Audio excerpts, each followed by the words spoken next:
2 राष्ट्रीय सेमिनारों का आयोजन कर चुका हूं, जिसकी काफी सराहना हुई, जिनमें एक राष्ट्रीय सेमिनार था कि हिंदी की मंचीय कविता में अभिव्यक्त व्यंग्य। बहुत से विद्वानों ने इसकी सराहना की, यहाँ तक कि नैक कमेटी ने भी जो है इस विषय को लेकर हमारी बहुत ही सराहना करते हुए कहा कि आपने जो है एक मंचीय साहित्य को जो है साहित्य से जोड़ने की जो कोशिश की है वो काफी सराहनीय है। निश्चित तौर से मंचीय कविता को हम जो है एक फुहड़ता का रूप समझते हैं, लेकिन मंचीय कविता भी जो है समाज को एक नई दिशा देने का कार्य करती है। इसके बाद एक बहुत ही अच्छा खासा विषय जिस पर कि हमने सेमिनार का आयोजन किया था, और वह विषय था साहित्य और सिनेमा जगत से हम सभी युवा, बुजुर्ग, बच्चे, इनका आकर्षण रहा है, और इसके लिए डॉक्टर परिहार जी ने यहाँ पर बहुत ही अच्छा मार्गदर्शन किया था। आज कोविड-19 के चलते हम ऐसे आयोजन करने में असमर्थता व्यक्त करते हैं और हमें जो है वेबिनार के रूप में यह कार्य संपन्न करना पड़ रहा है। आज का विषय है युवा, समकालीन परिप्रेक्ष्य में युवा और साहित्य। अब यहाँ पर विषय यह उत्पन्न होता है कि युवा और साहित्य यह जो है बहुत ही विशालकाय विषय है। इसे हम कई चीजों से जोड़कर दे सकते हैं, साहित्यिक दृष्टि से, राजनीतिक दृष्टि से, वैसे ही सामाजिक दृष्टि से। आज के विद्यार्थीगण किस दशा को पहुंच रहे हैं, आज जो है सोशल मीडिया का जमाना है, इसी का परिणाम है कि आज हम जो है इस सोशल मीडिया को आधार बनाते हुए इस कार्यक्रम का, वेबिनार का आयोजन करने जा रहे हैं। इस वेबिनार में समकालीन परिवेश में युवा और साहित्य यह विषय रखा गया है। आज के इस वेबिनार के लिए प्रमुख उद्घाटक के रूप में मेरे परम मित्र डॉक्टर सैयद शौकत अली, प्रधानाचार्य जय भवानी महाविद्यालय पाटोदा, तथा मेरे गुरुवर्य जिन्हें कि मैं पिता तुल्य समझता हूं, वे डॉक्टर शहाबुद्दीन शेख सर इस कार्यक्रम के प्रमुख वक्ता के रूप में अपने विचार व्यक्त करने जा रहे हैं। निश्चित तौर से वे बहुत ही विद्वान हैं, हर विषय में उनका ज्ञान है, और इस विषय को लेकर भी वे आपका अच्छा मार्गदर्शन करेंगे, ऐसी मैं आशा व्यक्त करता हूं। इस वेबिनार के लिए हमारे महाविद्यालय के सभी प्राध्यापकगण, हमारे महाविद्यालय के प्राचार्य आदरणीय डॉक्टर एस.आर. निंबोरे सर, वैसे ही हम सबकी प्रेरणा हमारे महाविद्यालय के संस्थाध्यक्ष आदरणीय किशोर नाना हम्बड़े, जो कि 2014 से इस कॉलेज के संस्थाध्यक्ष रूप में अपना कार्य संपन्न कर रहे हैं। उनके अध्यक्ष पद पर आने के बाद महाविद्यालय का चेहरा मोहरा, महाविद्यालय की पूरी दशा एक विकासात्मक रूप धारण कर चुकी है। उसी प्रकार हमारे युवा सचिव माननीय अतुल सेठ मेहर, जो कि हमारे सेक्रेटरी हैं, इन्होंने हमें कभी किसी भी कार्यक्रम के लिए राशि की कमी नहीं महसूस होने दी। इन दोनों अध्यक्ष और सचिव की प्रेरणा से ही हम जो है कई प्रोग्राम ले चुके हैं और आज इस वेबिनार का आयोजन करने जा रहे हैं। मैं हमारे अध्यक्ष आदरणीय किशोर राणा हम्बर्डे और हमारे सचिव माननीय अतुल सेठ मेहर को सादर प्रणाम करता हूं कि आपने हमारी बहुत हौसला अफजाई की है। उसी प्रकार हमारे महाविद्यालय के प्राचार्य आदरणीय डॉक्टर सोपान निम्बोरे जी, इन्होंने भी हमें हमेशा प्रोत्साहित किया है और यही कारण है कि एक वेब सीरीज के रूप में हमारे महाविद्यालय के हर एक विभाग ने इस वेबिनार का आयोजन किया है। आज हिंदी का वेबिनार होने जा रहा है। इस वेबिनार का उद्देश्य यह है कि आजकल की युवा पीढ़ी अपने समाज से बहुत ही दूर जाती हुई नजर आ रही है। यहाँ तक कि अपने परिवार के लोगों से बातचीत करना, विचार विमर्श करना भी इन्हें नहीं भा रहा है। कई युवागण जो है साहित्य क्या है, साहित्य से हम क्या ग्रहण कर सकते हैं, साहित्य के मूल्य क्या है, इन्हें प्राप्त करने में असमर्थ दिखाई दे रहे हैं। यहाँ तक कि हिंदी विषय लेने वाले, भाषा विषय का चयन करने वाले छात्र भी जो है क्लास में आकर जो है अन्य प्रकार के वीडियो, अन्य प्रकार के सोशल मीडिया से जुड़े रहते हैं और साहित्य से दूर दूर जाते हुए नजर आ रहे हैं। ऐसे समय में इस युवा पीढ़ी जो कि हमारा भविष्य है, हमारे समाज का निर्माण करने वाला है, आदरणीय नरेंद्र मोदी जी को इनसे बहुत ही अपेक्षाएं हैं। किंतु आज के इस स्पर्धा के युग में हमारा विद्यार्थीगण, हमारा युवागण जो है केवल स्पर्धात्मक परीक्षा की ओर ही एक अलग नजरिए से देख रहा है और साहित्य से वह अछूता रह रहा है। हिंदी साहित्य की अन्य कई विधाएं हम देखते हैं जिसमें निबंध को लेकर युवाओं पर काफी अच्छे विचार व्यक्त हुए हैं। कथा कहानियां में जो पात्र है उनमें कई युवा वर्ग के पात्र हम देखते हैं और उनका चलन, रहन सहन, समाज के प्रति उनका विचार, यह हम इन कहानियों में, कथाओं में, उपन्यासों में और निबंधों में देख रहे हैं। इनसे भी हम इसे जोड़कर देख सकते हैं। मैंने पहले ही कहा है कि इस वेबिनार का विषय बहुत ही व्यापक है। समकालीन परिवेश में युवा और साहित्य। अब यह समकालीन परिवेश आज के इस युग में, आज के समय में हमारा युवा कौन सी स्थिति को है, इस पर विचार करना यह हम जैसे महानुभावों का, हम जैसे प्रबुद्ध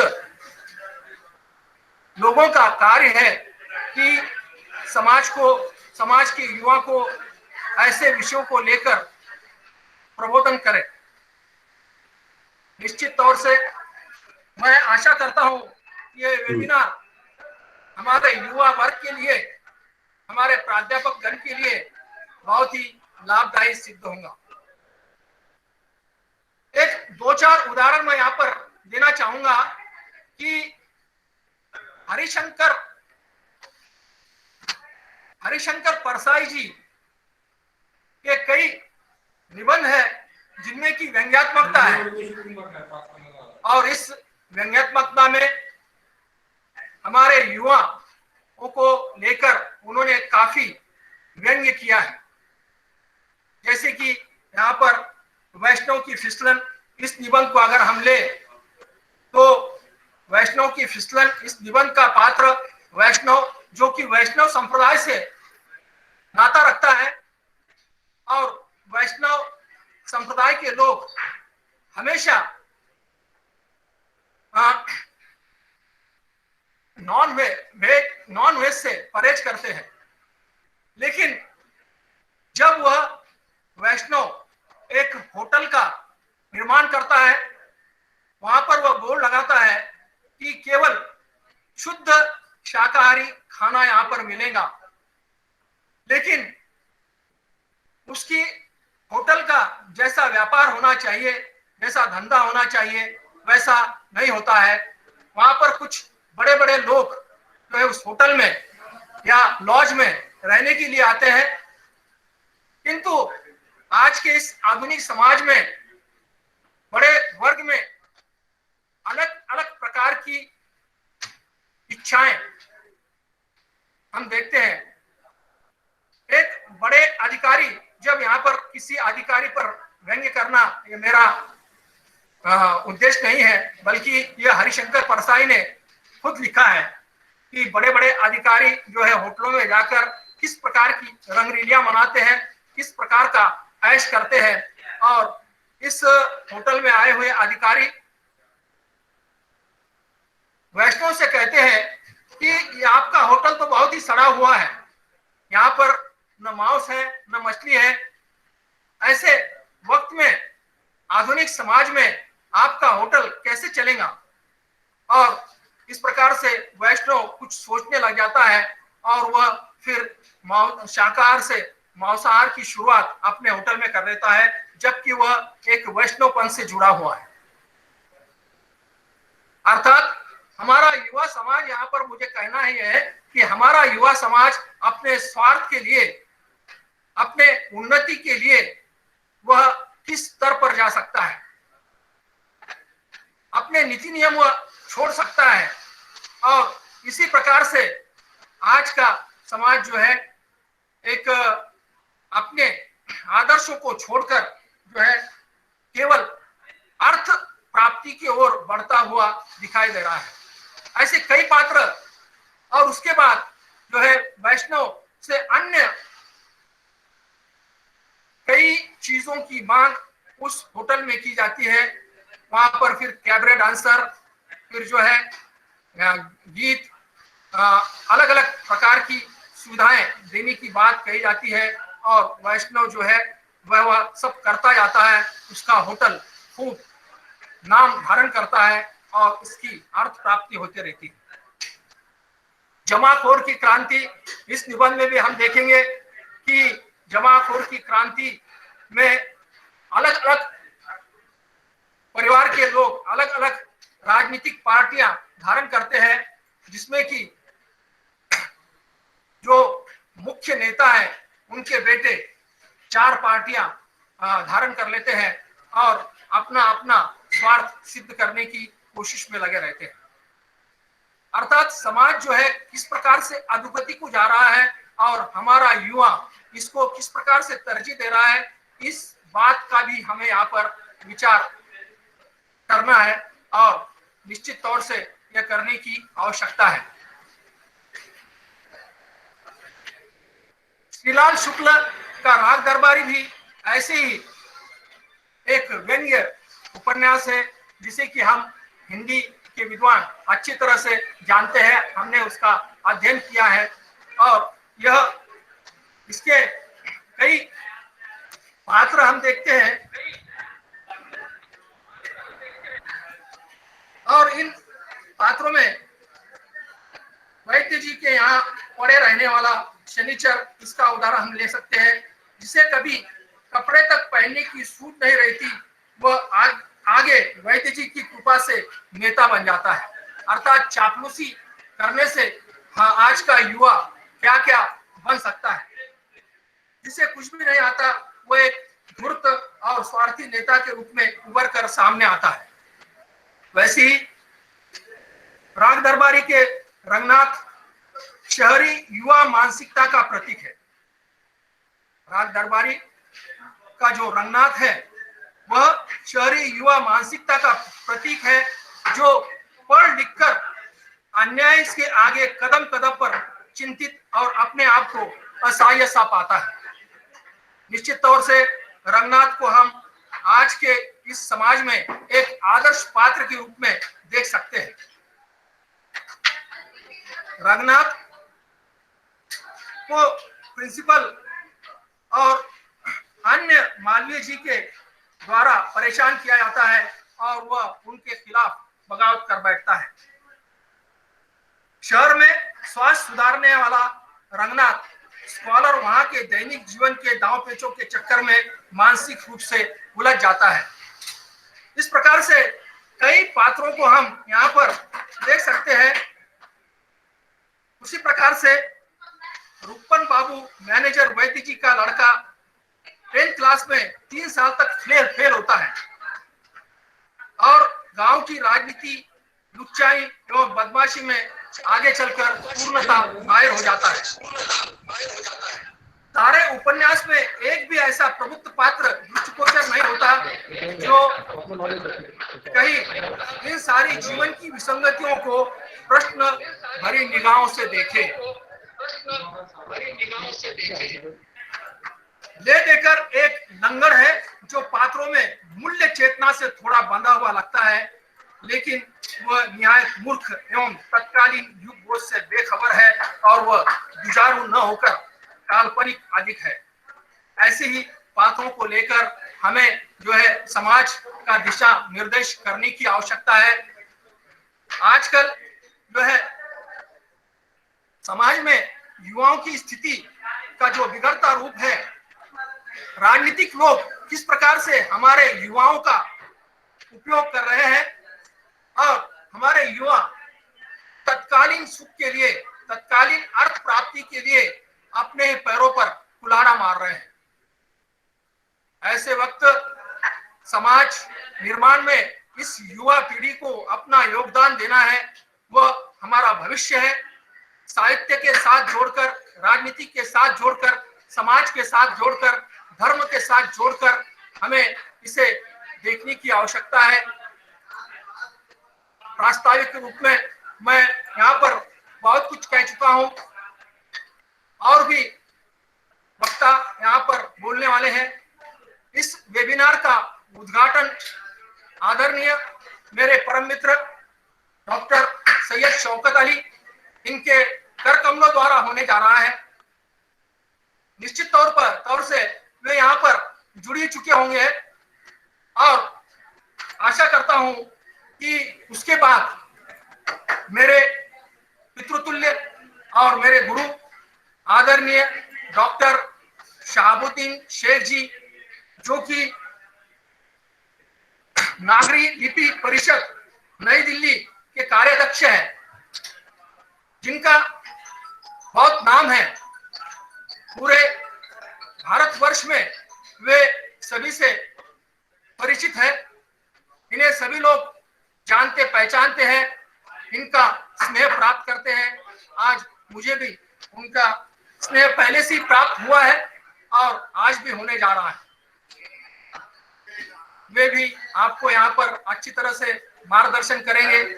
इस कोविड महामारी के चलते हमारे महाविद्यालय ने जो इस वेबिनार का आयोजन किया है, इस वेबिनार में सहभागी होने वाले सभी प्रबुद्धजन, सभी विद्यार्थीगण, समाज से जुड़े अनेक विद्वज्जन, इनका मैं इस वेबिनार में सहर्ष स्वागत करता हूं।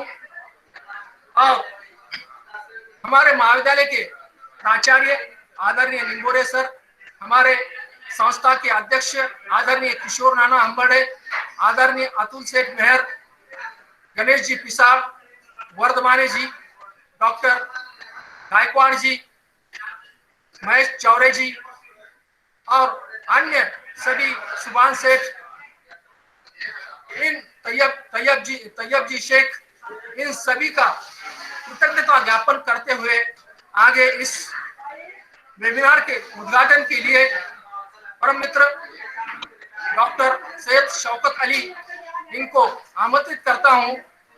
वे इस वेबिनार का उद्घाटन करें अपने मंतव्य द्वारा और साथ साथ हम सभी प्रतिभागी को मार्गदर्शन करें।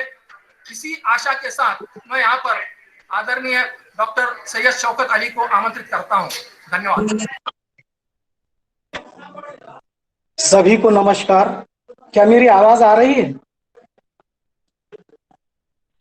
आ हेलो। रही है सर, यस। जी जी जी जी जी। सबसे पहले तो मैं इस महाविद्यालय के प्रधानाचार्य डॉक्टर निम्बोरे जी और मेरे परम मित्र प्रोफेसर जैनुल्लाह खां पठान जी, इनको सहृदय तहे दिल से मैं मुबारकबाद देता हूं कि उन्होंने एक बहुत ही बढ़िया और बेहतरीन विषय का चयन किया है। वाकई में देखा जाए तो ये एक नया विषय है। वेबिनार की बड़ी मार है।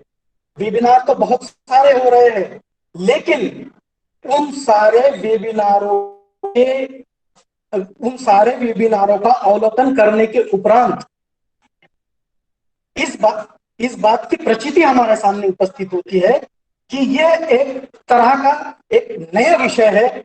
नए विषय को लेकर यह वेबिनार होने जा रहा है। मैं पुनश्च फिर से एक बार आदरणीय मेरे मित्र प्रधानाचार्य डॉक्टर निम्बोरे जी और संयोजक प्रोफेसर पठान जी, इनको धन्यवाद देता हूं, इनको मुबारकबाद देता हूं कि उन्होंने बहुत ही अच्छे विषय का यहाँ पर चयन किया। और साथ ही साथ अभी पठान जी ने भी इस बात को कबूल किया है कि प्रास्ताविक के रूप में उन्होंने बहुत ही कुछ कह दिया है, बहुत सारी बातें कह दी है कि अब मैं उतना नहीं ले पाऊंगा, क्योंकि मैं मोटे तौर पर यहां पर उद्घाटक के रूप में अपना उद्घाटन मंतव्य देने जा रहा हूं। तो इस वेबिनार के जो बीज वक्ता है, मेरे आदरणीय बड़े भाई साहब श्रद्धेय गुरुवर्य डॉक्टर शहाबुद्दीन शेख जी भी इस वेबिनार से जुड़ चुके होंगे या जुड़ गए हैं। मैं उन्हें सलाम पेश करता हूं। हमारे मित्र डॉक्टर निम्बोरे जी, इस वेबिनार के संयोजक प्रोफेसर पठान जी और दूर दराज से, विविध क्षेत्र से, विविध प्रांत से, पूरे भारतवर्ष से जुड़े सभी प्रतिभागी गण, सबको मैं नमस्ते कहता हूं और अपने मंतव्य को प्रारंभ करता हूं। सबसे पहले तो बात मैं इस महाविद्यालय के प्रधानाचार्य जी के संदर्भ में कहूंगा। डॉक्टर निम्बोरे जी, उनकी एक बात मुझे बहुत अच्छी लगती है। बात बोले तो वे मुस्कुराते बहुत अच्छा है, और जब भी वो मुस्कुराते हैं तो मुझे उनके मुस्कुराहट पर एक बात बखूबी याद आती है कि निम्बोरे सर, तुम्हारे मुस्कुराने से खुशी महसूस होती है, तुम्हारे मुस्कुराने से खुशी महसूस होती है। यदि तुम रूठ जाते हो तो गमी महसूस होती है। न जाने आपने अस्थि के महाविद्यालय पे ऐसा कौन सा जादू चलाया है, आपकी हर अदा में दिलकशी महसूस होती है। मित्रों, आज का जो विषय है, समकालीन परिप्रेक्ष्य में युवा और साहित्य, बहुत ही महत्वपूर्ण विषय को लेकर आज की ये वेब संगोष्ठी होने जा रही है। मैं फिर एक बार उन्हें मुबारकबाद देना चाहूंगा कि बहुत ही अच्छे और नए विषय का चयन कर हम ये वेबिनार ले रहे हैं। मित्रों, आचार्य रामचंद्र शुक्ल जी का एक कथन है। उन्होंने कहा है कि साहित्य जनता की चित्त वृत्तियों का संचित प्रतिबिंब होता है। साहित्य ये जनता की चित्त वृत्तियों का संचित प्रतिबिंब होता है। कितना सही कहा आचार्य जी। वर्तमान में या समकालीन परिप्रेक्ष्य में हम ये देखते हैं कि युवा वर्ग और उससे जुड़े सरोकार के अर्थ पूरी तरह बदल गए हैं।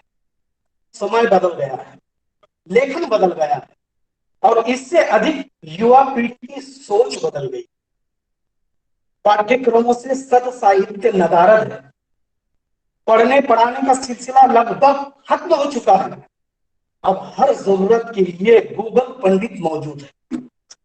किसी भी बात के लिए, कोई भी काम हो, कोई भी जिज्ञासा हो, हम पहले अपने गुरुवर्य से संबंधित संपर्क करते थे, हम किसी हमारे बुजुर्ग से संपर्क करते थे, बुजुर्ग के पास जाकर बैठते थे, उनसे वार्तालाप करते थे, उनसे पूछते थे। लेकिन समय बदल गया है। अब सरोकार पूरी तरह बदल गए हैं और इससे अधिक युवा पीढ़ी की सोच भी बदल गई है। अब हर एक के पास गूगल पंडित मौजूद है। शिक्षाप्रद साहित्य का स्थान मनोरंजक साहित्य ने ले लिया।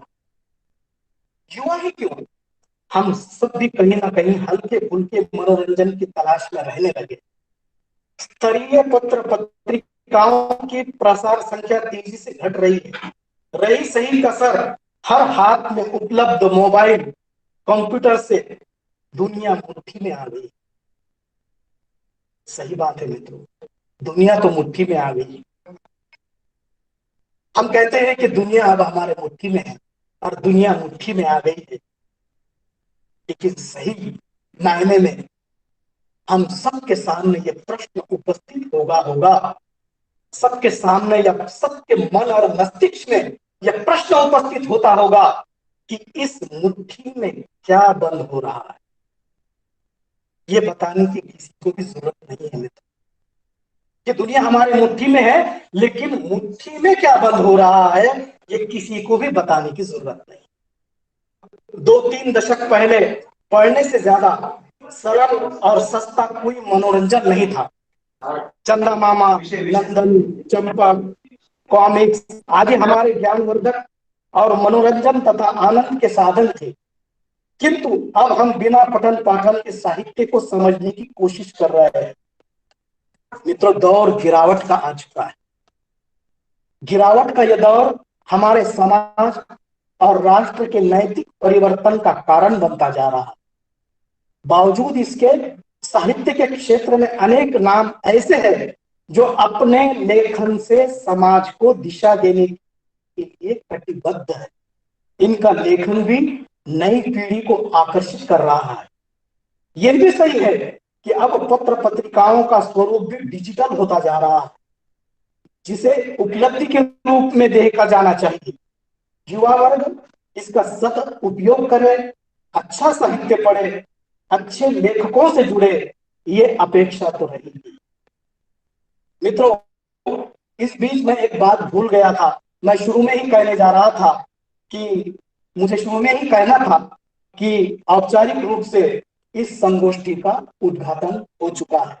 अब मैं थोड़ा बीच में कहता हूं कि औपचारिक रूप से इस संगोष्ठी का उद्घाटन हो चुका है। युवा वर्ग इस साहित्य का सदुपयोग करे, अच्छा साहित्य पढ़े, अच्छे लेखकों से जुड़े, ये अपेक्षा तो रहेगी। वर्तमान में फेसबुक को इसके लिए मैं एक सशक्त मंच के रूप में देखता हूं। युवा मित्र, युवा पीढ़ी, आज की पीढ़ी यदि इसका बखूबी उपयोग करे और इसमें पोस्ट डाले, लेख, कहानियां, रिपोर्टाज, व्यंग्य कविताएं पढ़कर उस पर अपने विचार लिखे, तो इससे उनकी विचार शक्ति, शब्दकोश तो बढ़ेगा ही, लेखन के प्रति सम्मान भी बढ़ेगा और वे भी लिख पाएंगे, अच्छा लिख पाएंगे। यही समकालीन परिप्रेक्ष्य में उनका साहित्य और समाज से सरोकार भी हो सकता है या होगा। अब सबसे बड़ा सवाल या सबसे बड़ा प्रश्न यह उपस्थित होता है कि वह यह कि साहित्य है क्या? क्या है साहित्य? जो समाज का हित करे वही तो साहित्य है। जो समाज का हित करे वही तो साहित्य है। हम सब जानते हैं कि हमारे अंदर उमड़ते घुमड़ते विचारों की जब तक किसी भी रूप में अभिव्यक्ति नहीं हो जाती, तब तक हम तनाव और अवसाद में रहते हैं। क्रोधित भी होते हैं तो इन्हीं अंदर के विचारों, आकांक्षाओं और लालसाओं को विविध तरीके से प्रकट कर तनाव मुक्त हो जाते हैं। ऐसा ही कुछ लेखन के साथ भी करें। शांत और एकाग्र मन से किसी विषय पर चिंतन करें और कागज पर उसे उतार दे, हो गया लेखन। फिर ये परिश्रम तो धीरे धीरे बढ़ते अध्ययन से ही हो जाता है। शुरुआत तो करें, बस इतना ध्यान रखें कि आपके सकारात्मक विचार पाठकों में और प्रेरणा भरे। इसलिए निराशा से बचें, पाठकों के अंदर उत्साह भरे, समाज के अंदर उत्साह भरे, ऐसे लेखन का निर्माण करें आज की युवा पीढ़ी, जिसके माध्यम से समाज के अंदर उत्साह निर्माण हो। निराशा नकारात्मकता पैदा करती है, जो हमेशा सबके लिए घातक होती है। अंत में इसी अपेक्षा के साथ युवा साहित्य मित्रों से कहना चाहूंगा कि वे लेखन से पहले पढ़े जरूर, और ऐसे पढ़े जैसे मनोरंजन के लिए पढ़ रहे हो। धीरे धीरे जब हम उसमें रमने लगेंगे तो ऐसा लगेगा जैसे पढ़ने से सस्ता कोई मनोरंजन नहीं और लिखने से अच्छा कोई आनंद नहीं। एक बात और, किताबों को या डिजिटल माध्यमों को मित्र, गुरु और सलाहकार जरूर बनाइए। कहा भी गया है कि किताबें मित्रों में सबसे अधिक शांत और स्थिर होते हैं, सलाहकारों में सुलभ और बुद्धिमान होते हैं। यही नहीं, किताबें ज्यादा धैर्यवान शिक्षक, किताबों से ज्यादा धैर्यवान शिक्षक भी होते हैं। इसलिए कहा, इन्हें मित्र, गुरु और सलाहकार बनाइए। ये आपको अवसाद और तनाव से मुक्त भी रखेंगे, क्योंकि आज युवा वर्ग की यह भी एक त्रासद स्थिति है। मैं पुनश्च एक बार आप सभी को धन्यवाद देता हूं, और मैं अपना समय और ज्यादा डॉक्टर शहाबुद्दीन शेख जी को देता हूं, क्योंकि वे इस संगोष्ठी के बीज भाषक है और जाने माने इस महाराष्ट्र के विद्वान हैं। मैं उन्हें अपना समय और अधिक जो बचा हुआ है उन्हें देता हूं, और आप सभी का पुनश्च एक बार आप सभी को धन्यवाद देता हूं। महाविद्यालय के प्रधानाचार्य जी, संयोजक प्रोफेसर पठान जी, सभी इनके स्टाफगण को मैं धन्यवाद देता हूं, जो कि इन्होंने मुझे उद्घाटक के रूप में इस संगोष्ठी में सम्मिलित किया और मुझे चंद लफ्ज कहने का मौका दिया। फिर एक बार सभी का धन्यवाद देता हूं। सभी को धन्यवाद देते हुए मैं अपनी वाणी को विराम देता हूं। धन्यवाद। धन्यवाद डॉक्टर सैयद शौकत अली कि आपने आज इस वेबिनार का उद्घाटन करते हुए अपने कुछ विचार भी यहाँ पर व्यक्त किए हैं, जो कि निश्चित ही हम जैसे लोगों के लिए एक आदर्श स्थापित करने वाले हैं। इसके बाद मैं यहाँ पर मेरे गुरुवर्य आदरणीय डॉक्टर शहाबुद्दीन शेख जी, कार्याध्यक्ष नागरी लिपि दिल्ली, इनको आमंत्रित करने जा रहा हूं। उससे पहले मैं यहाँ पर कहूंगा कि साहित्य, जो कि जैसे कि सैयद जी ने बताया कि साहित्य में जो है समाज का हित छिपा हुआ होता है। हर एक साहित्यकार समाज का ही एक अंग होता है, और वह समाज में समाज का चितेरा होता है। उसे ईश्वरी प्रदत्त प्रज्ञा प्राप्त होती है, और अभ्यास करते हुए जो साहित्य के हेतु है, साहित्य के तत्व है, उनका अगर हम विचार करें तो बुद्धि तत्व, शैली तत्व आदि को लेकर जो है साहित्यकार अपनी बुद्धि का प्रयोग करते हुए एक विशिष्ट शैली में अपना साहित्य लिखता है और समाज को एक दिशा देने का कार्य करता है। समाज का हित जानने वाला, समाज को एक नई दिशा देने वाला भी साहित्य होता है, और इसी साहित्य के माध्यम से हम युवा पीढ़ी के निर्माण में क्या कर सकते हैं, इस बात को लेकर यहाँ पर इस वेबिनार का आयोजन किया गया है। अतः ज्यादा वक्त न लेते हुए मैं आदरणीय डॉक्टर शहाबुद्दीन शेख जी को यहाँ पर आमंत्रित करता हूँ कि वे अपना प्रमुख भाषण यहाँ पर हम सबके सामने पेश करें। धन्यवाद।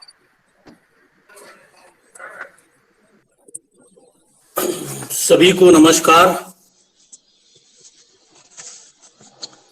एडवोकेट बीडी हम्बर्डे महाविद्यालय के सम्माननीय अध्यक्ष श्री किशोरनाना हम्बर्डे जी, महाविद्यालय के सचिव, महाविद्यालय का संचालक मंडल, इस महाविद्यालय के प्राचार्य, मेरे परम मित्र डॉक्टर निम्भोरे जी, महाविद्यालय के हिंदी विभाग के अध्यक्ष, मेरे विद्यार्थी प्राध्यापक जैनुल्लाह खान पठान जी,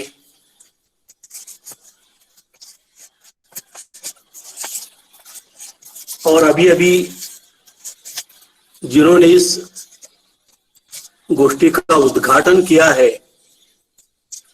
ऐसे मेरे बहुत पुराने मित्र प्रोफेसर प्राचार्य डॉक्टर सैयद शौकत अली रज़ाक अली, जो जय भवानी महाविद्यालय पाटोदा जिला बीड़ में प्राचार्य पद का दायित्व संभाल रहे हैं।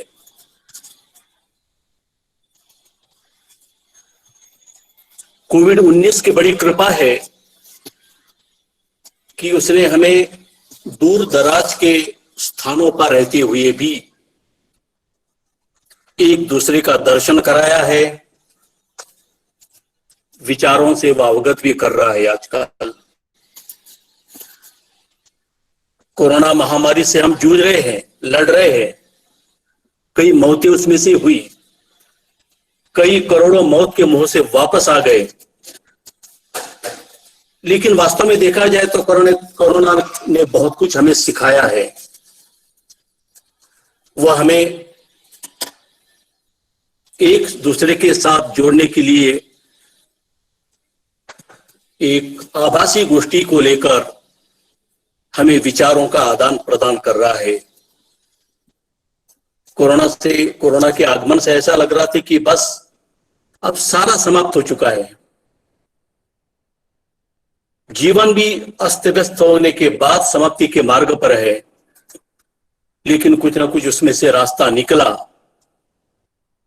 और इसी कोविड-19 के माध्यम से आज भी हम दूर दराज के स्थानों पर रहने के बाद भी एक दूसरे से मिल रहे हैं, रूबरू साक्षात दर्शन भी हो रहा है, विचारों का आदान प्रदान भी हो रहा है। हो सकता है कि इसमें सोशल मीडिया का भी बहुत बड़ा योगदान है, और इसीलिए तो इस पटल पर बहुत सारे प्राध्यापक, विद्वान इसमें सम्मिलित हो चुके हैं। यह राष्ट्रीय आभासी गोष्ठी है, ऑनलाइन, जिसका नया शब्द आ गया, आभासी गोष्ठी है। पहली भौतिक गोष्ठियां होती थी, लेकिन अब आजकल आभासी गोष्ठी का प्रचलन है, और इस आभासी गोष्ठी ने बिल्कुल राष्ट्रीय गोष्ठी का स्वरूप धारण किया है। इसलिए इस गोष्ठी में बहुत सारे लोग जुड़े हुए हैं, लगभग 100 से अधिक लोग जुड़े हुए हैं दूर दराज से, जिसमें रायपुर की ग्रेसियस कॉलेज की प्रोफेसर डॉक्टर मुक्ता खाना कौशिक हैं, गाजियाबाद से डॉक्टर रश्मि दुबे है, और इसी प्रकार से मेरे बहुत सारे परिचित मित्र अध्यापक गण इसमें जुड़े हुए हैं। मोहम्मद रौफ जी है, विष्णु गवाने जी है। तो कुल मिलाकर इस गोष्ठी ने राष्ट्रीय संगोष्ठी, राष्ट्रीय वेब गोष्ठी जिसे कहेंगे, राष्ट्रीय आभासी गोष्ठी कहेंगे, उसका रूप धारण किया है। प्रस्तावना में और उद्घाटक महोदय के वक्तव्य से ये बात सिद्ध हो चुकी है कि आज का विषय बड़ा समसामयिक है। समकालीन परिप्रेक्ष्य में युवा और साहित्य, प्रास्ताविक में प्रोफेसर पठान ने कहा कि आज का विषय बड़ा व्यापक है, चिंतन मनन मंथन का विषय है। प्रोफेसर डॉक्टर सैयद शौकत अली ने कहा कि आज इस विषय पर चर्चा होनी जरूरी है क्योंकि साहित्य का अपना महत्व है और युवा भी देश के लिए उतना ही महत्वपूर्ण है। दोनों की महत्ता है, दोनों भी महान हैं। देश व समाज के लिए युवाओं की जरूरत है और हमारे समाज के अस्तित्व के लिए बहुमूल्य भारतीय संस्कृति की आबादी रखने के लिए भी हमें साहित्य की बहुत जरूरी है। इसलिए आज का विषय बहुत मायने रखता है कि हम इस पर चर्चा करें, विचार मंथन करें कि समकालीन परिप्रेक्ष्य में युवा और साहित्य क्या ध्वनित करता है। ये विषय सबसे पहले ये ध्वनित करता है कि युवा और साहित्य अपने अपने स्थान पर दोनों अत्यंत महत्वपूर्ण है और दोनों में कहीं न कहीं आपसी मेल होना चाहिए, संबंध होना चाहिए। और ऐसा लग रहा है कि दोनों में कुछ न कुछ अंतर है। साहित्य अलग जगह पर है, युवा अपना रास्ता भटक रहा है। इसका मतलब है कि युवा को, आज के हमारे युवा समाज को साहित्य के निकट लाना बहुत जरूरी है। और ये बात भी सच साबित हो रही है कि हमारा आज का युवा साहित्य से दूर चला गया है और इसीलिए दूर चले गए युवा वर्ग को साहित्य के लिए, साहित्य के निकट लाने का काम ये आभासी गोष्ठी करेगी। कम से कम युवा वर्ग को विचार करने के लिए बाध्य करेगी कि हम किस ओर भटक रहे हैं, हम मार्ग भटक गए हैं, हमारी जरूरत क्या है। इसके लिए निश्चित रूप से वो प्रेरित करेगी और उसी दृष्टि से आज का ये विषय समकालीन परिप्रेक्ष्य में युवा साहित्य रखने के लिए मैं महाविद्यालय के प्राचार्य डॉक्टर निम्बोरी जी को और प्रोफेसर जैनुल्लाह खान पठान को बधाई देता हूं कि समसामयिक विषय को लेकर आपने इसे चर्चा के केंद्र में लाकर रखा है और ये इस राष्ट्रीय गोष्ठी की बहुत बड़ी उपलब्धि है। तो साथियों, सदियों तक हमारी परंपरा में साहित्य को सिर्फ आनंद का नहीं, ज्ञान का भी प्रकार माना जाता था। साहित्य केवल मनोरंजन की वस्तु नहीं है, साहित्य से ज्ञान की प्राप्ति होती है, मार्गदर्शन मिलता है और ये बात हम सदियों से समझते आ रहे हैं, ये हमारी परंपरा है। और साहित्य ही समय, सच्चाई, समाज, व्यक्ति को जानने व समझने की विधा है। अगर समय की सच्चाई जाननी है, समाज और व्यक्ति को परखना है, समझना है, जानना है, तो साहित्य की आवश्यकता है। मतलब साहित्य, इसलिए हम कहते हैं कि साहित्य समाज का दर्पण है। साहित्य समाज का दर्पण इसलिए कि साहित्य का निर्माण समाज में होता है, समाज में वो पलता है और समाज में वह विकसित होता है। इसलिए साहित्य विधा की महत्व निश्चित रूप से है। साहित्यकार समाज का पथ प्रदर्शक भी है, समाज को विकसित करने का काम वो करता है। समाज अगर दिग्भ्रमित है तो दिग्भ्रमित समाज को सही दिशा दिखाने का काम भी साहित्यकार अपने साहित्य के माध्यम से करता है। इसलिए हम कहते हैं कि साहित्य मनुष्यता का उन्नायक होता है और साहित्य वर्तमान को सामने रखकर भविष्य की रूपरेखा तय करता है। साहित्यकार का दायित्व है कि वर्तमान स्थिति का अवलोकन करे, वर्तमान परिस्थिति किस प्रकार की है उसका मूल्यांकन करते हुए भविष्य की रूपरेखा वह अपने साहित्य के माध्यम से करता है।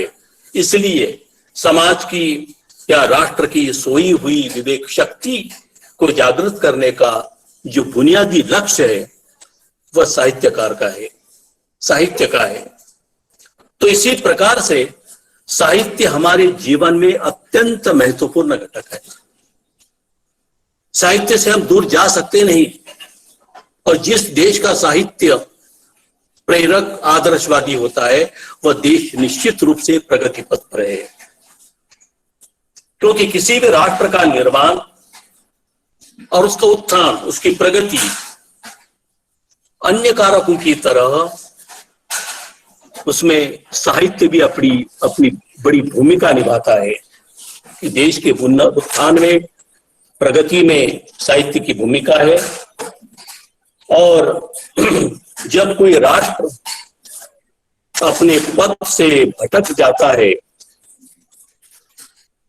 तो उस भटके हुए राष्ट्र को भी सही राह दिखाने का, सही मार्गदर्शन करने का कार्य भी साहित्य करता है। और इसलिए तो हम कहते हैं कि हमारा जो साहित्य है वह हमारी संस्कृति का रक्षक है।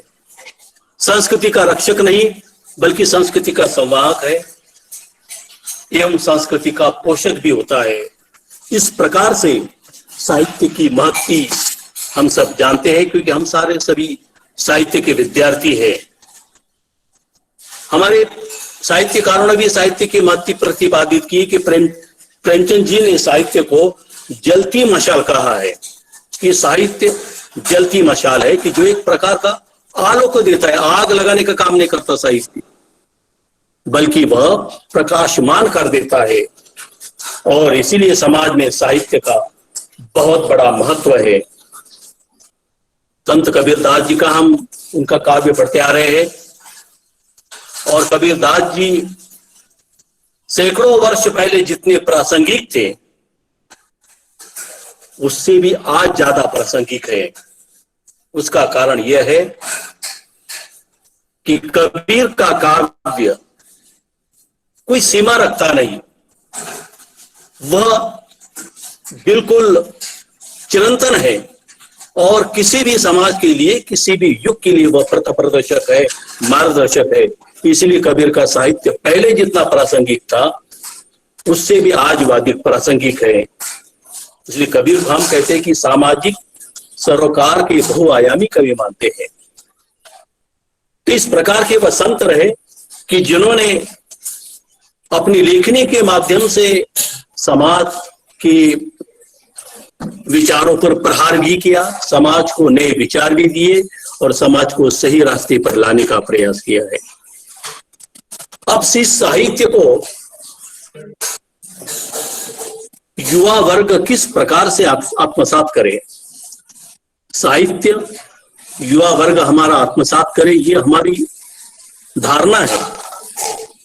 क्योंकि जिस प्रकार से हमने साहित्य का महत्व को अभी देखा है, उसी प्रकार किसी भी देश का युवा वर्ग उस देश की रीढ़ होती है, और इस रीढ़ को, इस भावी नागरिकों को, जो भावी राष्ट्र निर्माता के लिए, राष्ट्र जिनके कंधों पर है, ऐसे युवा वर्ग के लिए भी साहित्य के प्रति प्रेम, आस्था, आकर्षण होना चाहिए। बात सही है।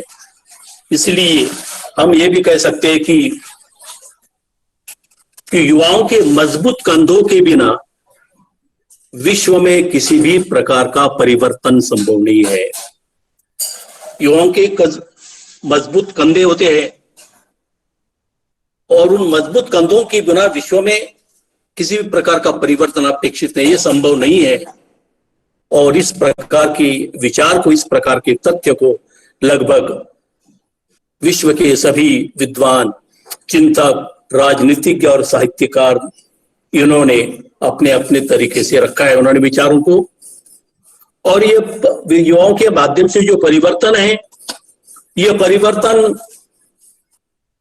रचनात्मक भी हो सकता है और विध्वंसात्मक भी हो सकता है। क्योंकि वह जिस मार्ग में भटक जाएंगे वैसा भी कार्य करेंगे। लेकिन परिवर्तन युवाओं के हाथ में, ये बात सही है, और सारा दारोमदार मार्गदर्शन पर है कि युवाओं को हम किस प्रकार का मार्गदर्शन करते हैं। मार्गदर्शन केवल विचारों व मौके का नहीं, बिल्कुल अच्छा साहित्य उन्हें पढ़ने के लिए मिलना चाहिए। सही और सकारात्मक मार्गदर्शन युवाओं का होना चाहिए, तब एक उच्च आदर्शवादी जिम्मेदार पीढ़ी हम निर्माण कर सकते हैं, जो समाज और राष्ट्र के विकास और स्वस्थ समाज निर्मिति के लिए बहुत बड़ा कारण सिद्ध हो सकती है, एक गर्व का कारण बन सकती है। लेकिन ये बात भी सच है कि युवा वर्ग की जो उम्र है, उसकी जो आयु है, ये भटकाव की आयु है, जिधर भटक जाएगी उनको किस ओर मोड़ना है वह हमारा कर्तव्य है, साहित्य का दायित्व है। ये उम्र बिल्कुल भटकाव की है और बिल्कुल अस्त व्यस्त विचारों वाली ये उम्र है। कई बार ये परिवार और समाज के लिए भी बड़ी लज्जित करने वाली स्थितियां उत्पन्न कर देती है। ये उम्र समाज में लज्जित होता है, परिवार देखे हम कई ऐसे परिवार में हमारे बच्चे युवा है, लेकिन वे परिवार उन बच्चों को तरफ देखकर अपने आप को शर्मिंदगी महसूस करते हैं, लज्जित होते हैं। और ऐसे युवक वे केवल अपने परिवार के लिए कलंक नहीं, बल्कि पूरे समाज, पूरे देश और राष्ट्र के लिए कलंक है। इसलिए युवा में जो संवेदना है उसका सही ढंग से विकास होना चाहिए, और साहित्य से संवेदना का विकास होता है। यदि हमारा युवा वर्ग साहित्य के साथ जुड़ा रहेगा तो उसकी संवेदना का विकास सही दिशा से होता रहेगा। अगर वह साहित्य से दूर हटेगा, भटकेगा, तो संवेदना के अभाव में वही युवा वर्ग हिंसक बनेगा, क्रूर प्रवृत्तियों को अपनाएगा। इसलिए युवाओं की जो संवेदना है वह संवेदना का सही तौर से उसका विकास होना चाहिए, और इस युवाओं की संवेदना के विकास में साहित्य बहुत बड़ा योगदान कर सकता है। क्योंकि साहित्य वह जगह है जहां से मानवीयता और जीवन जीने की कला मिल सकती है। साहित्य बहुत कुछ दे सकता है, लेने वाला तैयार होना चाहिए। साहित्य से हम मानवता सीख सकते हैं, मानवता मिलती है। जीवन किस प्रकार से जीना चाहिए उसकी कला हमें साहित्य देता है, और ऐसी स्थिति में युवा वर्ग का काम है कि वह साहित्य से जुड़े रहे। और दुर्भाग्य है कि आज का युवा वर्ग इस जीवन में अनुपस्थित है, जीवन जीने की कला में अनुपस्थित है, क्योंकि वह साहित्य से दूर है। ये बात तो सही है, जिन्होंने विषय रखा है उन्होंने शायद सोचा होगा कि आज का युवा वर्ग साहित्य से भटक रहा है, साहित्य से दूर चला जाता रहा है। इसलिए हम सबका निश्चित मत है कि आज का युवा वर्ग साहित्य से दूर है। हो सकता है वह सोशल मीडिया में डूबा है, फिल्मों में उसके प्रति आकर्षण है, दूरदर्शन में आकर्षण है, राजनीति में उसके मन में आकर्षण है। हो सकता है कि हमारा साहित्य उतना प्रभावी नहीं है, हो सकता है हमारी शिक्षा परंपरा भी उसके लिए दोषी हो सकती है। लेकिन इतना होने के बाद भी समाज की जो रीढ़ है, ऐसा युवा वर्ग यदि साहित्य से दूर होता है तो इसमें बहुत बड़ी हानि है, बहुत बड़ा नुकसान है परिवार का, समाज का, राष्ट्र का। तो आज का युवा साहित्य से दूर क्यों जा रहा है? अनेक कारण उसके पीछे है।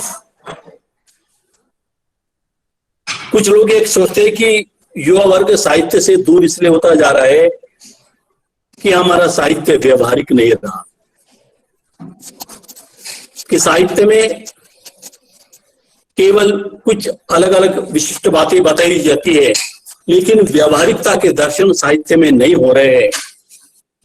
हमारे युवा वर्गों को व्यवहारिक ज्ञान नहीं मिल रहा है, केवल साहित्यिक स्तर का ज्ञान उसे मिलता है और हमारा युवा वर्ग व्यावहारिक ज्ञान के पीछे पड़ा हुआ है। व्यावहारिक ज्ञान इसलिए के पीछे पड़ा कि हमारी जो शिक्षा परंपरा है, हम जो गद्य पद्य नाटक एकांकी या अन्य विधाएं पढ़ाते हैं, वहां तक हमारा साहित्य सीमित है।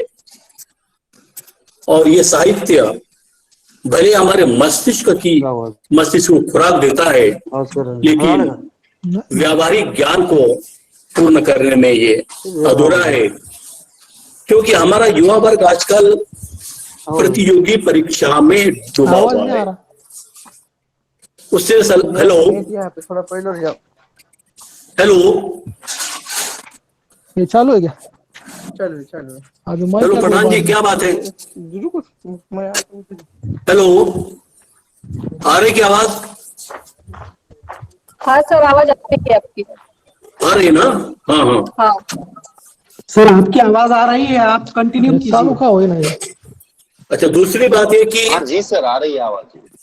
आज का जो विद्यार्थी हमारा युवा वर्ग है, वह करियर की स्पर्धा में है, करियर की प्रतियोगिता परीक्षा में संलग्न है, क्योंकि वह संघ लोक सेवा आयोग के माध्यम से बड़ी बड़ी परीक्षाएं देकर, यूपीएससी एमपीएससी की परीक्षाएं देकर वह आईएएस आईपीएस IRAS इन परीक्षाओं में उत्तीर्ण होकर वह उच्च पद पाता है।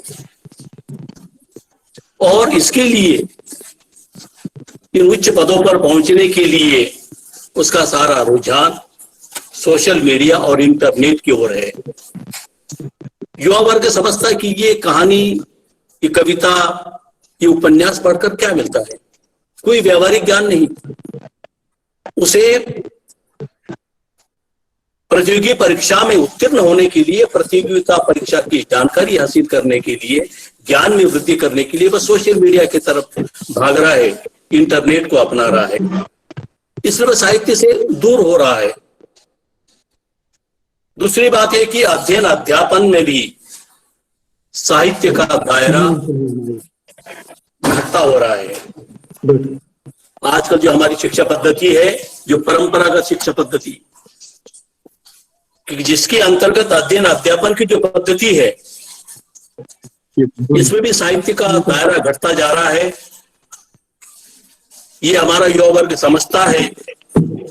ये बात अलग है कि अब जो नई शिक्षा नीति आ रही है, नई राष्ट्रीय शिक्षा नीति 2020, हमारे प्रधानमंत्री नरेंद्र मोदी जी और हमारे केंद्रीय शिक्षा मंत्री श्री रमेश पोखरियाल जी के माध्यम से जो नई शिक्षा नीति लागू होने वाली है, बहुआयामी शिक्षा पद्धति है। और इस शिक्षा पद्धति के आने वाली शिक्षा पद्धति से या लागू होने वाली शिक्षा पद्धति के माध्यम से हमारे युवा वर्ग को कुछ एक नई दिशा मिलेगी और रोजगार उपलब्ध होंगे। क्योंकि आज का युवा वर्ग ये समझता है कि उसके सम्मुख एक प्रकार की निराशा है, अंधकार है। उसके पास उपाधियां हैं, अंकों का प्रतिशत उसके पास है, लेकिन जब वो बाहर निकलता है तो उसे बिल्कुल अंधकार दिखाई पड़ता है, वो निराशावादी बन चुका है। उसके सामने केवल एक ही मार्ग है नौकरी पाने का, कि वह यूपीएससी एमपीएससी की परीक्षा दे। दूसरा एक माध्यम उसके पास है कि तकनीकी शिक्षा ग्रहण कर विदेश में जाए, विदेश में जाकर धन कमाए, ये उसकी लालसा है।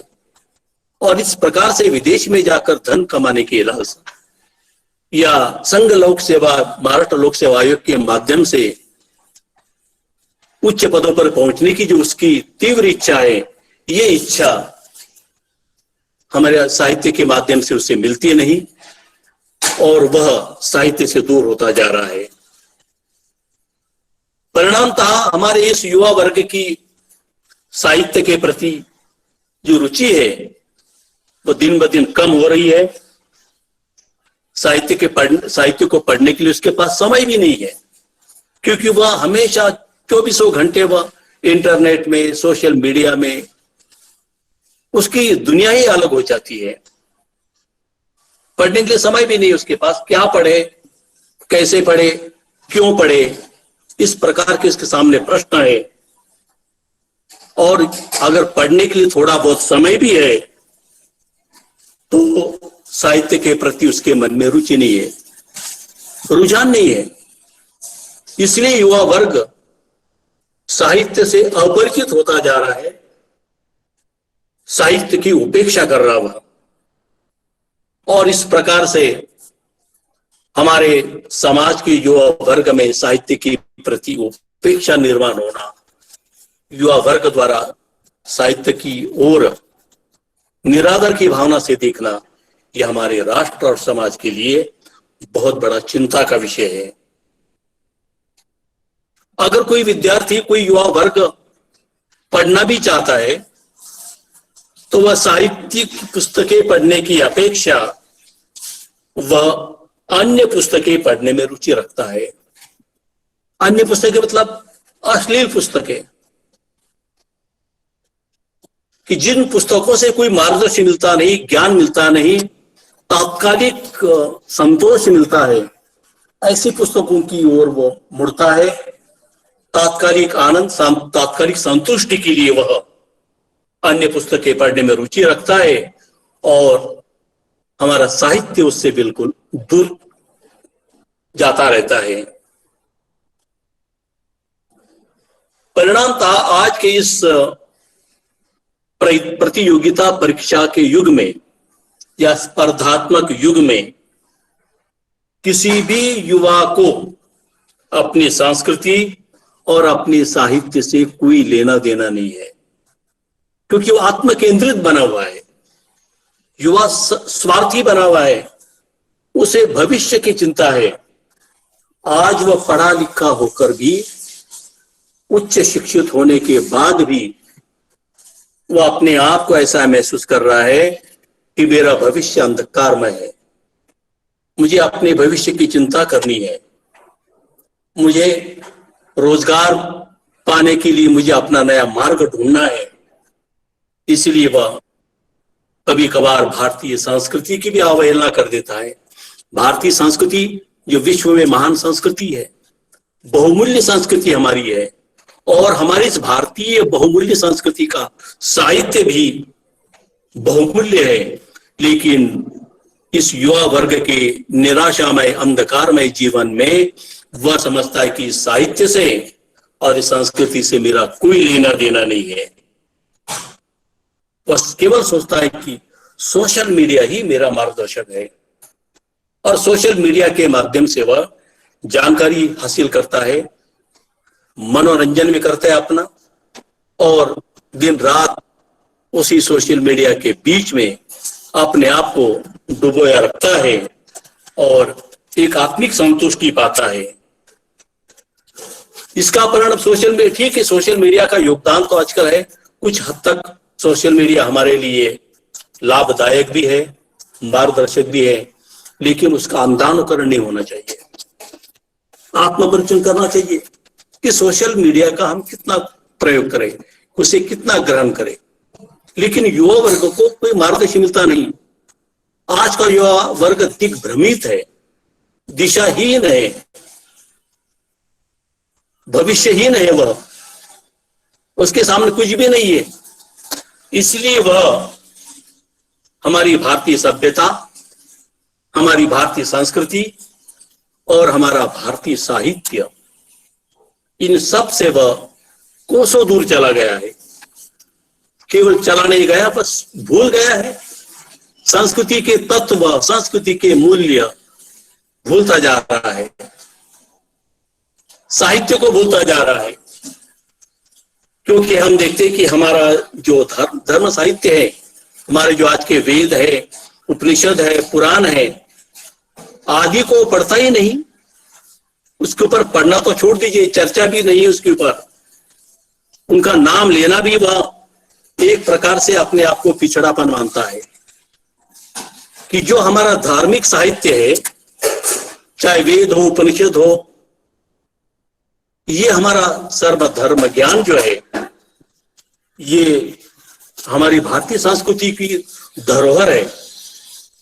लेकिन आज का युवा वर्ग ये समझता है कि अगर मैं धार्मिक साहित्य को पढ़ूंगा तो मैं पिछड़ापन मेरा दिखाई देगा, इसलिए वह आदर्श और प्रेरक साहित्य में अभिरुचि रखता नहीं, बल्कि दिनों दिन उसकी अभिरुचि है वह कम होती जा रही है और सारे इन साहित्य को पढ़ने लगा है।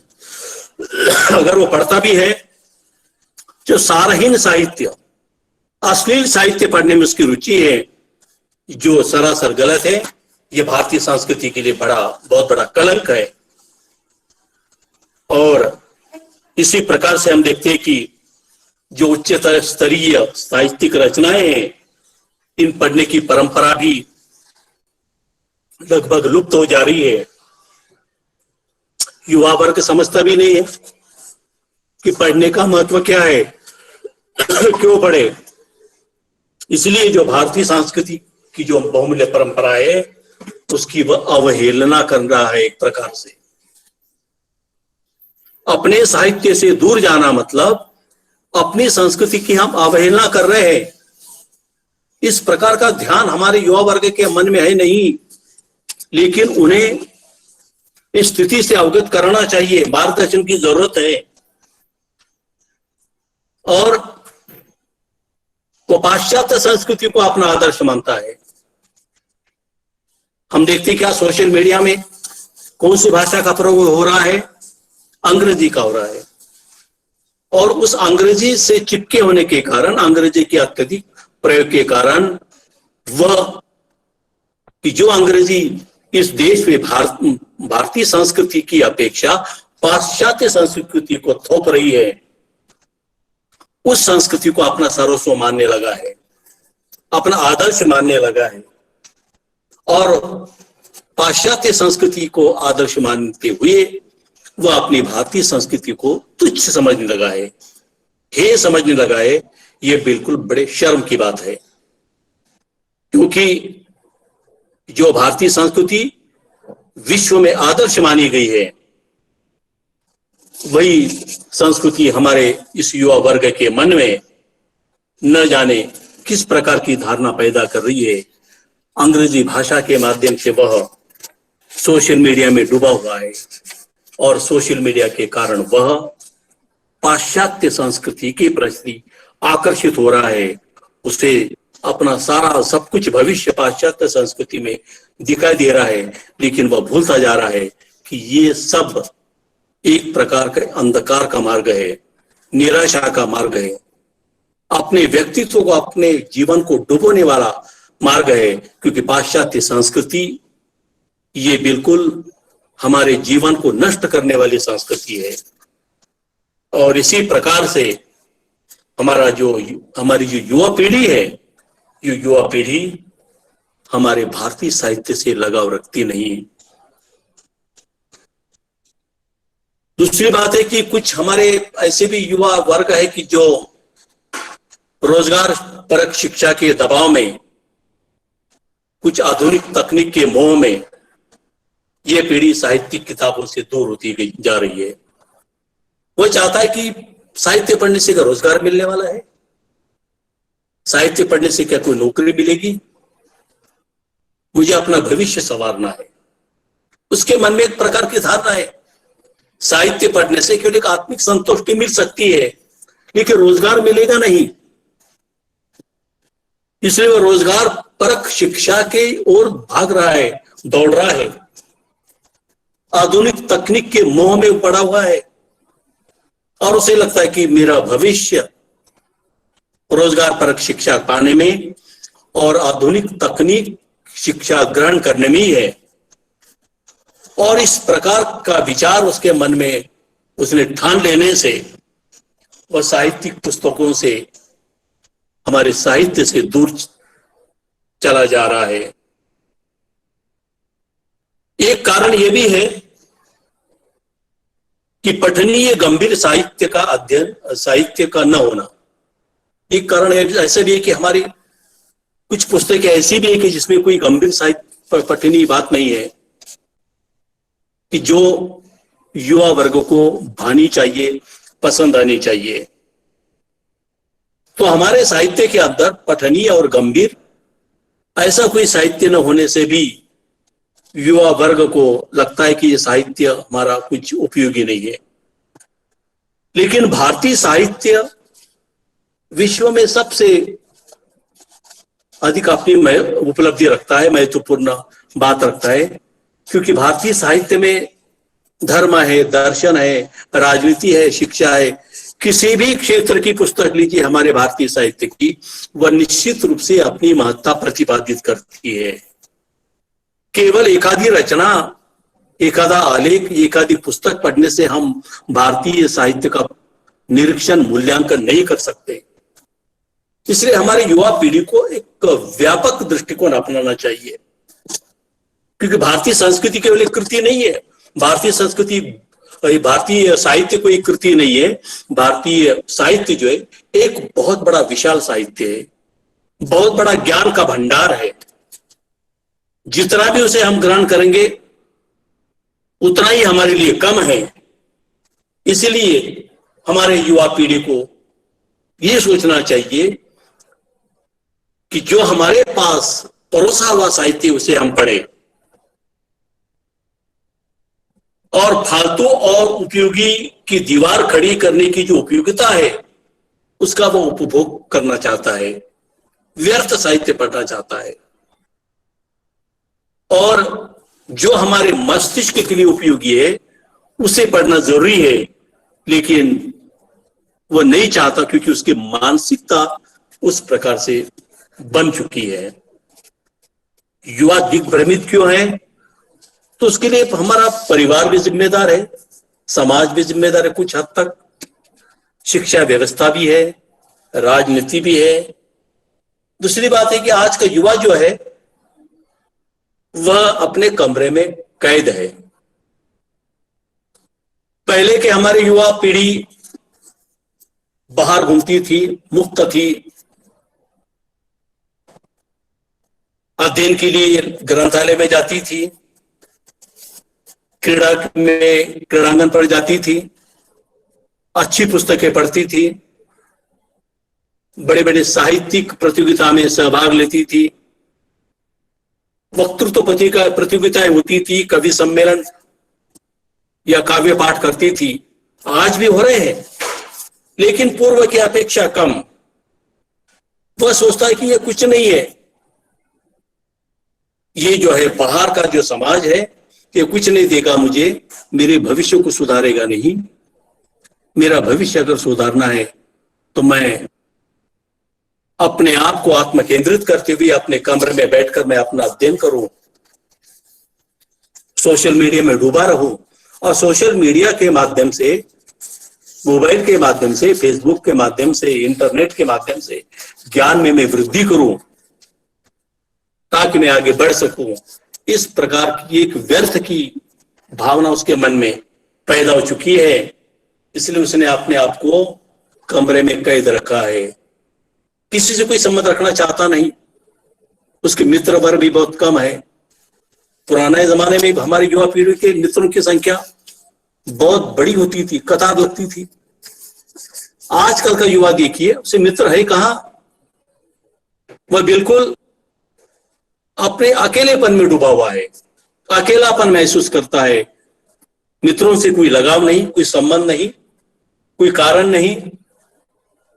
और इसलिए हम ये देखते हैं कि साहित्य तो नहीं, लेकिन एक प्रकार से ऐसा भी लगता कभी कभी क्या साहित्य ने अपने पाठक को खो नहीं दिया है, क्योंकि उसी प्रकार का रचनात्मक साहित्य भी होना बहुत जरूरी है, और उसी तरीके से हमारे साहित्यकार अपना कर्म निभा रहे हैं। और एक बात है कि भविष्य की जो भयावह अनिश्चितता है वह हमारे युवा साथियों को और भी अगंभीर बना देती है। वो कहते हैं कि भविष्य बिल्कुल भयावह है मेरा, इतना सारा पढ़ने के बाद, इतनी सारी उपाधियां ग्रहण करने के बाद जीवन मेरा अनिश्चित है। तो उसकी जीवन की अनिश्चितता के कारण वह साहित्य के प्रति आकर्षित नहीं हो रहा है और सस्ते बाजारवाद उपभोक्ता ने जीवन जीने के महान भावों को विनष्ट कर दिया है। दोष किसका है? बीमारी कहां है? बीमारी की जड़ कहां है? इसका भी इस पर भी कहीं न कहीं विचार मंथन होना चाहिए। हमारी कविता, कहानी, गीत, संगीत महान मानवीय संवेदनाओं को निर्माण करते हैं। सौंदर्य बोधी तराने के आनंद से कैसे हमारा ये युवा वर्ग विवेक हो गया है, यह भी हमें सोचने की जरूरत है। क्योंकि पढ़ना, समझना, देखना एक सीधी प्रक्रिया है जो आजकल युवा वर्ग में विखंडित होती गई है। क्योंकि हमारा युवा वर्ग आज पढ़ता कुछ है, जीता कुछ है, और पढ़ते ही नहीं है तो जीवन को दैनंदिन क्षुद्रताओं में उसे फेंक देते हैं, जीवन को समझते ही नहीं है। तो तात्पर्य है कि युवा वर्ग हमारा साहित्य से दूर क्यों होता जा रहा है। हो सकता है कि मैंने पहले कहा कि हमारी जो शैक्षिक परंपरा है, शिक्षा जो तंत्र है, उसके लिए दोषी होगा, लेकिन भविष्य में उसमें भी सुधार हो रहा है। राजनीति में भी आजकल आप देखते कि हमारे युवा वर्ग राजनीति से भी प्रेरित हुआ है, राजनीति में रुचि लेने लगा है वह। और आजकल हम देखते कि राजनीति जो भी एक प्रकार से अलग अखाड़े है, हमारे शिक्षा केंद्र भी राजनीति के अखाड़े बन चुके हैं, शिक्षा के क्षेत्र में भी राजनीति चल रही है।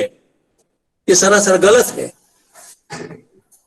इसीलिए युवा पीढ़ी जो है वह समझ नहीं पा रही है कि हम क्या करें, कैसे करें।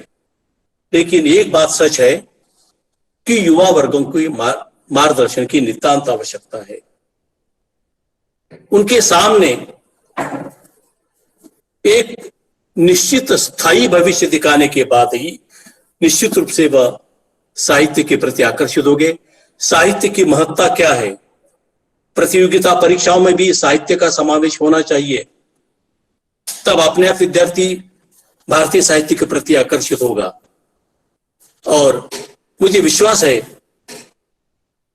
कि हमारा जो परिवार है, परिवार के सदस्य भी हमारे युवा वर्ग के प्रति बिल्कुल लापरवाह नहीं बनेंगे। क्योंकि आजकल परिवार के सदस्य भी चाहते हैं कि मेरा बेटा आगे बढ़े, पढ़े लिखे, अच्छी नौकरी पाए, विदेश में चले जाए। तो इस प्रकार से अनावश्यक अपेक्षाएं ना रखें। अभिभावकों का भी कर्तव्य है कि वह अपने बच्चों से अनावश्यक अपेक्षाएं न रखें, उन्हें अपना जीवन संवारने के लिए सही दिशा दिखाएं, सही मार्गदर्शन करें और अच्छी पुस्तकें पढ़ने के लिए प्रेरित करें। हमारे भारतीय संस्कृति में बहुत अच्छी पुस्तकें हैं। हर पुस्तक अपनी महत्ता प्रतिपादित करता है। उसे यदि हम बचपन से ही सिखाएं तो निश्चित रूप से हमारी युवा पीढ़ी, साहित्य से भटकी हुई युवा पीढ़ी जो है वह साहित्य की तरफ लौटेगी। और इसलिए हमारा कर्तव्य है कि हम आने वाली पीढ़ी से अनावश्यक अपेक्षाएं न रखते हुए उन्हें सही मार्गदर्शन करें। तभी हमारा युवा वर्ग अपने भटकाव से दूर हो सकता है। और ये बात भी सही कि आने वाली जो हमारी राष्ट्रीय शिक्षा नीति 2020 है, ये युवा वर्ग के लिए बहुत बड़ी आशाएं लेकर रही है। और ये शिक्षा नीति विद्यार्थियों में, युवा वर्ग में आशा की किरण जगाएगी। बहुआयामी शिक्षा पद्धति है।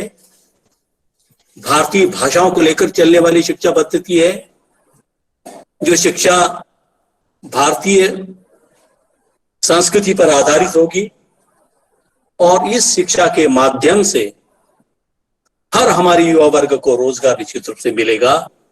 हमारा हर युवा या युवा पीढ़ी का जो हर व्यक्ति है वो आत्मनिर्भर बनेगा। राष्ट्रीय शिक्षा नीति 2020 हमारे युवा वर्ग को आत्मनिर्भरता की शिक्षा देने वाली शिक्षा पद्धति है। इसलिए जो आज का विद्यार्थी निराशा के क्षेत्र में, निराशा को केंद्र में रखते हुए जी रहा है, उसके लिए नई आशा की किरण है। और फिर एक बार हमारा भारत देश, हमारा भारतीय समाज एक अच्छे स्तर पर एक विश्व गुरु तब बनेगा कि जब हमारा युवा वर्ग हमारे भारतीय साहित्य के प्रति आकर्षित होगा, भारतीय साहित्य को अपनाएगा, भारतीय साहित्य का आदर करेगा। केवल उसको भारतीय साहित्य को अपनाएगा नहीं, बल्कि उसे पढ़ेगा, उसके ऊपर मनन चिंतन करेगा, मंथन करेगा, और केवल यही नहीं रुकेगा बल्कि उसे वह आचरण में लाएगा। क्योंकि पढ़ेगा तभी आचरण में लाएगा, अगर पढ़ेगा ही नहीं तो आचरण में किसे लाएगा वो। इसीलिए युवा वर्ग को साहित्य की ओर खींच कर लाना बहुत जरूरी है। जबरदस्ती हम खींच नहीं सकते, लेकिन सकारात्मक विचार रखते हुए, उनके अंतःकरण में सकारात्मक भावों की निर्मित करते हुए निश्चित रूप से हम अपने युवाओं को, युवा पीढ़ी को साहित्य के प्रति आकर्षित कर सकते हैं। या और ये कोई असंभव नहीं है, संभव है बिल्कुल। और आने वाली शिक्षा नीति ये संभव करके दिखाएगी। इसी प्रकार की हम अभिलाषा रखते हैं, विश्वास रखते हैं और सकारात्मक विचार को लेकर हम ये मानते हैं कि निश्चय करते हैं कि हमारा युवा वर्ग सही ढंग से सही मार्ग पर आएगा और वह आत्मनिर्भर बनकर इस राष्ट्रीय योगदान में, इस देश के विकास में अपना महनीय योगदान निश्चित रूप से करेगा। इसी प्रकार से हम आज की इस आभासी गोष्ठी के अवसर पर एक आशावादी विचार रखते हैं, सकारात्मक विचार रखते हैं और इस निश्चय पर पहुंचते हैं कि हमारा देश निश्चित रूप से विश्व गुरु बनने वाला है। केवल युवा पीढ़ी के कंधों पर रहते हुए, युवा पीढ़ी को साथ में लेकर ही हमारा देश विश्व गुरु बन सकता है और उसी दृष्टि से हमारे कदम आगे बढ़ने चाहिए। और आज मुझे इस गोष्ठी में अपने विचारों को व्यक्त करने का जो अवसर प्रदान किया, तो मैं महाविद्यालय के प्राचार्य डॉक्टर निंबोरी जी के प्रति, हिंदी विभाग के अध्यक्ष डॉक्टर प्रोफेसर जैनुल्लाह खान पठान के प्रति हार्दिक कृतज्ञता व्यक्त करता हूँ। पटल पर जुड़े हुए आप सभी महानुभाव, विद्वानों ने, प्राध्यापकों ने, शोधार्थियों ने मेरे इन विचारों को सुना, इसलिए आप सभी धन्यवाद के पात्र हैं। पुनः एक बार बीडी हम्बर्डे महाविद्यालय के संस्था चालक, अध्यक्ष, सचिव, प्राचार्य, प्राध्यापक, उनके तकनीकी निर्देशक श्री रवि साथ भाई जी, इनके प्रति भी मैं कृतज्ञता व्यक्त करता हूं, धन्यवाद ज्ञापित करता हूं और अपनी बात यहां पर समाप्त करता हूं। जय हिंद, नमस्कार, जय भारत।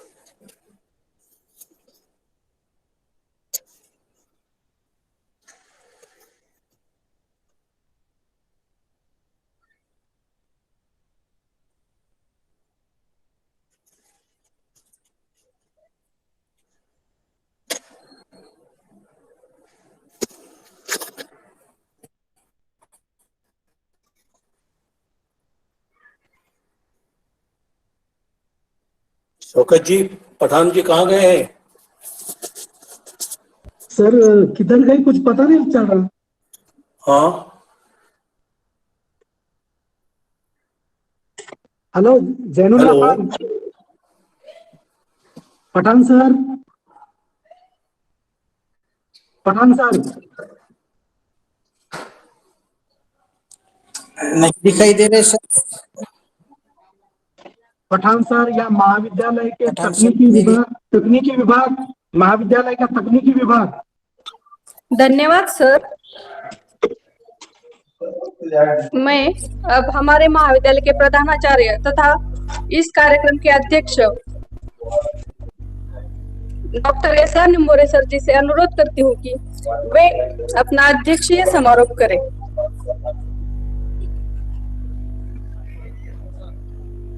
हेलो, आज के इस वेबिनार में डॉक्टर शहाबुद्दीन शेख जी ने बहुत ही अच्छे विचार व्यक्त किए हैं और निश्चित तौर से हमारे सभी सहभागी इस पर प्रतिक्रिया दे चुके हैं, अपने कमेंट्स दे चुके हैं। हमें जो है आजकल की पीढ़ी जो है अंधकार की ओर बढ़ रही है और अंधकार से उजियाली की ओर हमें बढ़ना है। सही में साहित्य जो है समाज को एक दिशा देता है। आजकल स्पर्धा के इस युग में हर एक व्यक्ति जो है टेक्निकल विषय को लेकर जो है अपना करियर बनाना चाह रहा है, लेकिन यहाँ पर वह धन प्राप्ति के लिए सब कुछ कर रहा है और वह प्राप्त भी कर रहा है, किंतु जब वह समाज में जाता है तब उसके दिमाग में केवल अर्थ प्राप्ति यही एक उद्देश्य होता है। समाज में किस प्रकार से व्यवहार किया जाए, सामाजिकता किस तरह से निभाई जाए, इनको लेकर जो है हमारे घर के परिवार के भाई भाई तक एक दूसरे के लिए जो है अनभिज्ञ हो चुके हैं। और ऐसी स्थिति में साहित्य समाज को एक नई दिशा देने का कार्य करता है, हमारे युवाओं को एक नई दिशा देता है और यही कारण है कि साहित्य को हमने युवा के साथ जोड़कर देखने की कोशिश की है और इसको लेकर आदरणीय शहाबुद्दीन शेख सर ने बहुत ही अच्छे विचार किए हैं और हमें लाभान्वित किया है।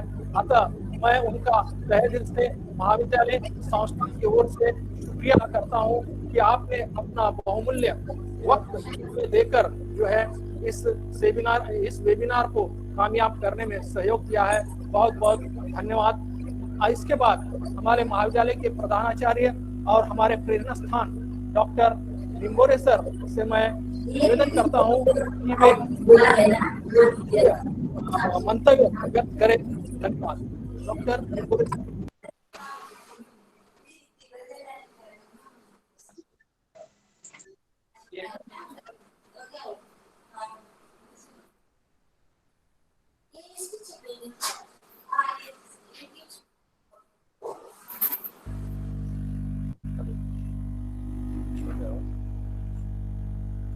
धन्यवाद प्रधान सर।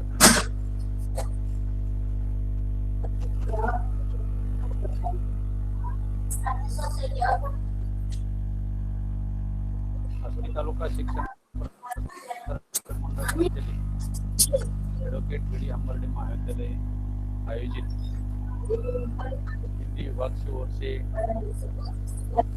जो एक दिवसीय वेबिनार आयोजित किया है, इसके लिए तालुका शिक्षण प्रसारक मंडल के अध्यक्ष आदरणीय किशोर नाना, सर माइक थोड़ा करीब लीजिए, आवाज बहुत कम आ रही है। सभी संस्था के संचालक जिन्होंने ये वेबिनार लेने के लिए अनुमति दी, इसके लिए मैं प्रथमतः संस्था को आवाज बिल्कुल ही नहीं आ रही है। इस वेबिनार आवाज नहीं आ रही सर? आ रही है, अब आ रही है, कंटिन्यू कीजिए। आ रही है, अभी आ रही है। इसी वेबिनार के उद्घाटक और तथा हमारे मित्र डॉक्टर सैयद शौकत अली, प्राचार्य जय भवानी और डॉक्टर शहाबुद्दीन शेख,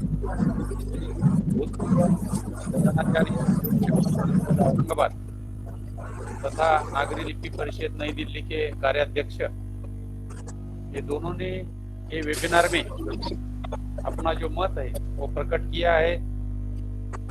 हिंदी विभाग ने इसके पहले 2 वेबिनार और राष्ट्रीय सेमिनार आयोजित किए थे, मंचीय कविता में व्यक्त व्यंग्य और साहित्य और सिनेमा, ये दोनों विषय में बहुत से लोग, हिंदी के लोग महाविद्यालय में आ चुके हैं, लेकिन अभी कोविड-19 की वजह से ये वेबिनार हमें ऑनलाइन देना पड़ा।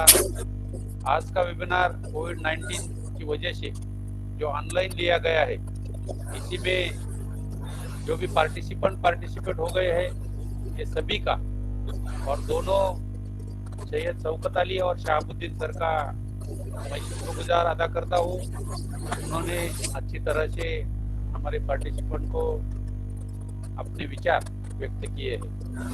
सोशल मीडिया की इस दौर में आज का युवा साहित्य से दूर हो रहा है। ऐसे वक्त विद्यार्थियों और युवाओं में साहित्य के प्रति चेतना जागरूक करने के लिए हिंदी विभाग का मैं आभार प्रदर्शित करता हूँ। निश्चित रूप से भविष्य निर्माण में यह विषय विचार करने योग्य रहेगा, ऐसा मुझे लगता है। हिंदी विभाग के प्रमुख प्राध्यापक पठान सर, उनके सहयोगी प्राध्यापक Shrimati Khude madam, technical assistant प्राध्यापक डॉक्टर सातभाई सर और सभी मेरे कलीग, इनका भी मैं शुक्र अदा करता हूँ और सभी को फिर से वापिस धन्यवाद अदा करके मैं रुकता हूँ। धन्यवाद।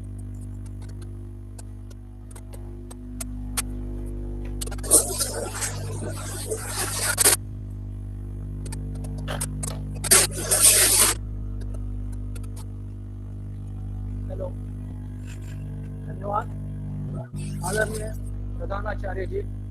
आपने एक बहुमूल्य वक्त देकर जो है हमारी हौसला अफजाई की है और संस्था तथा महाविद्यालय के प्रति मैं आभार व्यक्त करता हूँ। इसी के साथ यहाँ पर इस वेबिनार में सम्मिलित सभी प्रतिभागी, इनका तहे दिल से शुक्रिया है कि आज के इस वेबिनार में आपने सक्रिय सहयोग लिया और इन विचारों से अवगत हुए। निश्चित रूप से आगे चलकर कोविड-19 के बाद हम एक विशिष्ट विषय को लेकर सेमिनार का आयोजन करेंगे और आपका हमारे महाविद्यालय में स्वागत होगा, यह अभिलाषा रखता हूँ। इसके बाद यहाँ पर जो टेक्निकल सहायक है डॉक्टर साधभाई रवि, इनका बहुमूल्य योगदान हमारे यहाँ पर रहा है। अब मैं हमारे महाविद्यालय की सहयोगी प्राध्यापिका डॉक्टर श्रीमती शुभांगी खुड़े जी, इनसे विनती करता हूँ कि वे इस वेबिनार का आभार प्रदर्शन करें। खुड़े मैडम यहाँ पर आभार प्रदर्शन करने जा रही है। एडवोकेट बीडी हम्बर्डे महाविद्यालय में में युवा और साहित्य इस विषय पर एक दिवसीय राष्ट्रीय वेबिनार का आयोजन किया गया। इस वेबिनार के लिए आष्टी तालुका शिक्षण अध्यक्ष माननीय किशोर नाना हम्बर्डे और सभी संचालक मंडल ने हमें जो मार्गदर्शन किया इसके लिए उनके प्रति आभार ज्ञापित करती हूँ तथा इस वेबिनार के उद्घाटक डॉक्टर सैयद शौकत, इन्होंने यहाँ उपस्थित रहकर हमें जो मार्गदर्शन किया है, उद्घाटक के रूप में उन्होंने हमें जो मार्गदर्शन किया है, इसके लिए उनका ज्ञापित करती हूँ तथा इस वेबिनार के बीच भाषक लेकिन नहीं रह पाए, लेकिन फिर भी मैं उनका आभार ज्ञापित करती हूँ तथा इस वेबिनार के प्रमुख वक्ता डॉक्टर शहाबुद्दीन शेख, इन्होंने अपने अनमोल विचार यहाँ पर हमें प्रकट किए हैं और हमें उनके अपने विचारों से हमें लाभान्वित किया है, इसीलिए मैं उनके प्रति भी आभार ज्ञापित करती हूँ तथा इस सेमिनार के अध्यक्ष तथा हमारे महाविद्यालय के प्रधानाचार्य डॉक्टर एसआर निम्बोरे सर जी, इन्होंने यह वेबिनार लेने के लिए हमें प्रोत्साहित किया, हमें उनका मार्गदर्शन रहता है, इसीलिए मैं उनके प्रति भी आभार ज्ञापित करती हूँ तथा इस वेबिनार में जुड़े सभी साहित्य प्रेमियों का आभार ज्ञापित करती हूँ। हमारे महाविद्यालय के जो सभी सहकारी है, उनके प्रति भी आभार ज्ञापित करती हूँ और Satbhai sir, Nanavate sir, Pathan sir, इनके प्रति भी मैं आभार ज्ञापित करती हूँ और यह वेबिनार संपन्न हुआ ऐसा मैं घोषित करती हूँ। धन्यवाद।